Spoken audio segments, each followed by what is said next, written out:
a mere single day after IM Cologne has wrapped up, when I thought for sure I would finally be allowed to take a day off. I was going about my business, helping my mom prep for her birthday. Happy birthday, Mom. Put happy birthday, Mom, in the comments, please.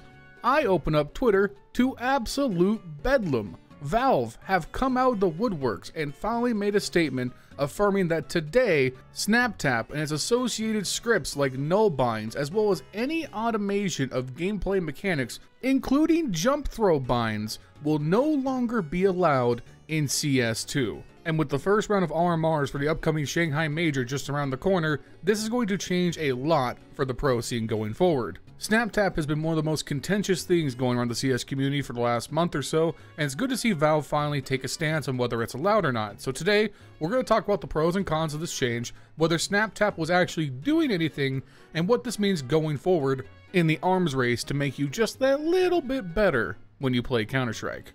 But before we do, make sure you guys take a second, leave a like, leave a comment down below, and subscribe to the channel if you haven't already. It helps out immensely the YouTube algorithm, so make sure you do it. While you're down there, consider becoming a channel member. For $5 a month, you can support me directly when we do here, gain access to regular videos the night before anyone else, as well as a shout out at the end of your video. And lastly, check me out on Twitch, twitch.tv/LionHeartZ. I'll be live tonight talking about these changes, so come by and hang out. Without any further ado, let's get on with the news.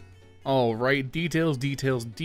Let's get those out of the way before we get to the opinion section. The CS2 devs put out a tweet today that read as follows. Recently, some hardware features have blurred the line between manual input and automation, so we decided to draw a clear line on what is and isn't acceptable in Counter-Strike.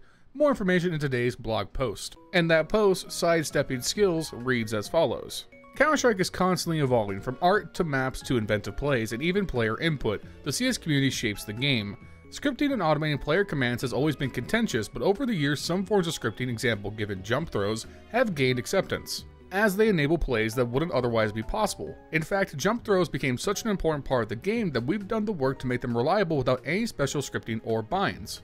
Which, for those of you who may not know, is the change to the jump throw window that happened from CSGO to CS2, making it much more easy to do it without a bind. They go on, developing one's coordination and reaction time has always been key to mastering Counter-Strike. Recently, some hardware features have blurred the line between manual input and automation, so we've decided to draw a clear line on what is or isn't acceptable in Counter-Strike. We are no longer going to allow automation via scripting or hardware that circumvent these core skills, and moving forward, and initially exclusively on Valve official servers, players suspected of automating multiple player actions from a single game input may be kicked from their match. To prevent accidental infractions, in-game binds that include more than one movement and or attack actions will no longer work, example given, no binds and jump throw binds.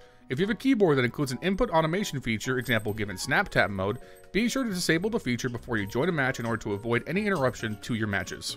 And one last thing before we get into my opinion on this, it's important to note that there's one other thing not mentioned in this blog article that's in the patch notes. There is a grunt your character makes when you do a successful jump throw. That grunt is now audible to other players. There is now a sound cue to jump throws, which is something that not many people are talking about yet. I don't know if it's going to affect the game really that much because a lot of jump throws are usually done from far away places, but it is something to keep in mind. You are now making a sound cue when you jump throw. Alright, so with all that being said, let's get to what my thoughts are on this, because I've been asked a lot over these last few weeks what I think about SnapTap, and I was working on a video about the subject, but I held off for a variety of reasons. One, I felt like Valve were going to make a statement at some point about this, so I was curious to see what they would do first before I put my thoughts out there, and two, honestly, I feel like you guys were kind of covered in terms of what was out there in terms of information. Plenty of other more qualified YouTubers had made very in-depth videos about what SnapTap does, how it can or can't be beneficial, so I felt like there wasn't a whole lot of room for me to step into the conversation outside of my opinion. But now that we have this from Valve, I can come out and say that I think this is the correct move going forward. The validity of SnapTap aside, whether it does or does not make a significant difference on one's game, the last thing you want in a competitive game, especially one like Counter-Strike, is for there to be any ambiguity about whether somebody actually won a fight or not. If you're someone like Nico and you take a swing into an enemy gamer in a $1 million tournament, you want to be damn sure that if that guy bangs your head off, he did it because he hit the shot. You don't want that to question whether he had hardware that gave him an advantage or not. Plus, the last thing that we want to do in an ever-evolving market of more and more complicated hardware, do we want to open the Pandora's box and allow hardware that assists the player in playing the game. Because where do you draw the line? SnapTap is helping you move better. We know that. We can see that the counter strafing is better with this technology, which in theory should allow you to play better, be more accurate than your opponents. What's stopping someone from using a mouse that helps you with recoil control, or using a monitor that makes it easier to see players? What is the limit for what is and isn't allowed? That's very important to set the precedent. And now we have that precedent. None of this is going to be allowed, which I think is the correct stance. You can't allow some of it, you can't allow special exemptions, you need to say it's all okay or none of it's okay. And Valve are certainly picking the correct time to do this, because we know coming out of IM Cologne that SnapTap usage at the top end of the pro scene is only going to increase. Now, while we don't definitively know how many pros use SnapTap or Woody's equivalent at IM Cologne, Nutty, who is a senior staff writer at HLTV, has a good idea of how many pros have been using it, and it's going up from event to event. And that trend would only continue because, listen, like I said, we can argue all day about the validity of these technologies and how much it actually changes your effect in the server, but you have to consider, when you are a professional, when your money is reliant on your performance in that server, it doesn't matter if something gives you 1%, 5%, or 100% more effectiveness. You will take every single advantage you possibly can. And that goes for all of your equipment, to how you play the game, what settings you use, what resolution you play with, where you set up your view model, what binds you do or don't use on what key. When you have to maximize every last little bit to get your performance up in the server, you will take whatever you can get.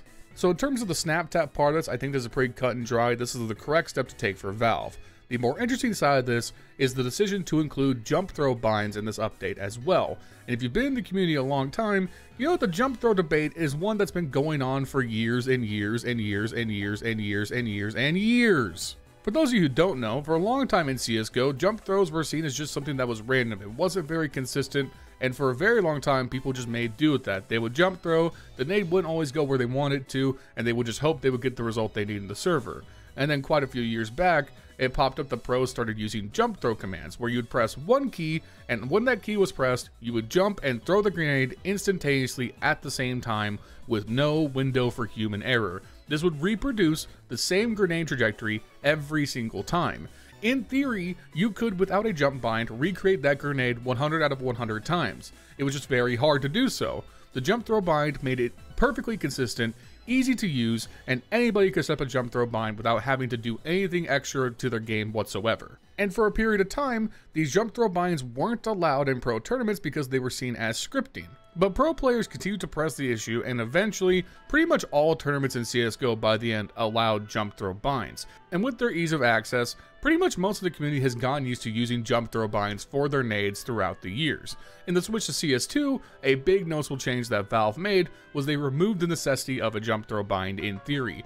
The window to make a correct jump throw was made a lot easier, a lot wider. So you could pretty much hit all of your nades all the time without a jump throw bind in CS2.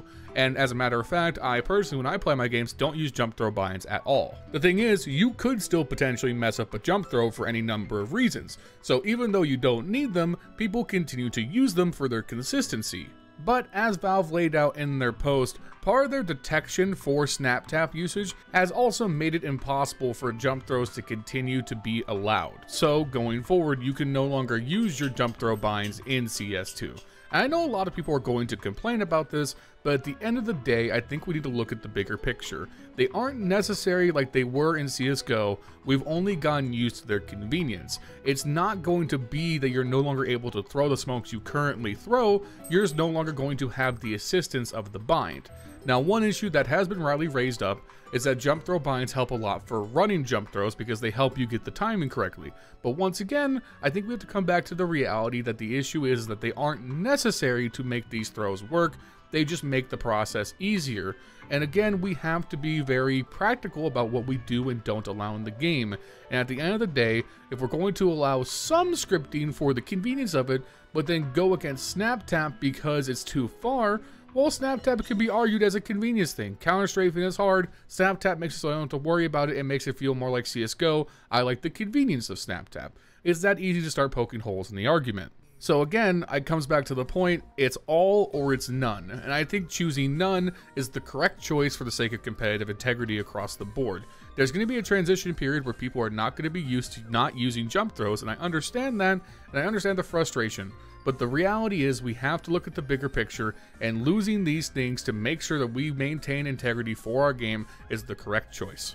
Anyways, that's all I've got to say about this news. Let me know in the comments down below. Do you guys own a SnapTap or Wooting keyboard? Were you using this in your games? Did you feel like it made a noticeable effect on your gameplay? Did you like it? Did you hate it? Did you not really notice it? Let me know, and I'll be talking to you guys in the comments down below. Thank you as always for watching. My videos are powered by advanced.gg. Make sure you check the link in the description down below. If you choose one of their many excellent products and decide to make a purchase, you use my code LIONS10 at checkout for 10% off. It lets them know that I sent you their way. Thank you to advanced.gg. Shout out to my channel members Justin, Jesse, Furley, Bubblesj, and Dr. Cocktor for keeping the lights on. While you're in the description rooting around, make sure you check me out on twitch.tv/LionHeartZ2. I'll be live tonight talking about all these changes, so come by and hang out. And yeah, that's all I got. See you guys in the next video. Peace.